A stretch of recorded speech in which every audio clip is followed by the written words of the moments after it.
Do you know Krishna was our first rock star, dancing star, singing star? આપણો સૌથી પહેલો superstar Krishna હતો.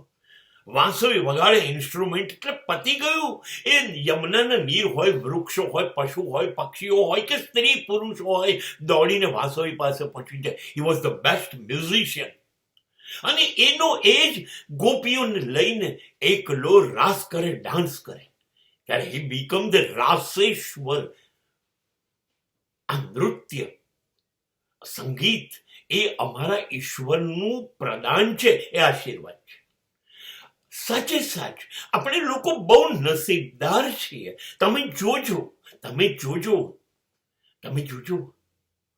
નવરાત્રિમાં નાચતા યુવકો યુવતીને નહીં, તમે જોજો ઉંમરલાયક સ્ત્રી પુરુષોને. તમને એમ લાગશે કે એમની જિંદગીમાંથી 30, 40, 50 વર્ષ કપાઈ ગયા. એ લચક, એ લઢણ, એ જલસો, એ આનંદની સહેરો ચહેરા પરથી છૂટતી હશે.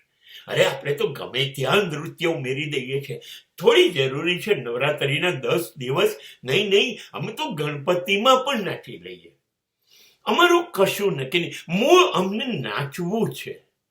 અમારો કૃષ્ણ નાચે એમ નહીં, અમારો મોર પણ નાચે. અમારે ત્યાં નૃત્ય એ આત્માની ભાષા છે. અમારો આત્મા બોલી નથી શકતો ને, આત્મા બોલી નથી શકતો, એની પાસે શબ્દો નથી. એટલે એને એટલી બધી ધ્રુજારી આવે છે જે માણસમાં પ્રવેશે છે, અને એ માણસ પછી ભાન ભૂલી જાય છે, અને એની આંખો, એનો ચહેરો, એના હાથ પગ, આખું શરીર એવું ગજબ લયમાં આવી જાય છે. આ નૃત્ય છે ને, આત્માની ભાષા છે. અમારો કૃષ્ણ નાચે એવું નહીં, અમારો શિવ પણ નાચે.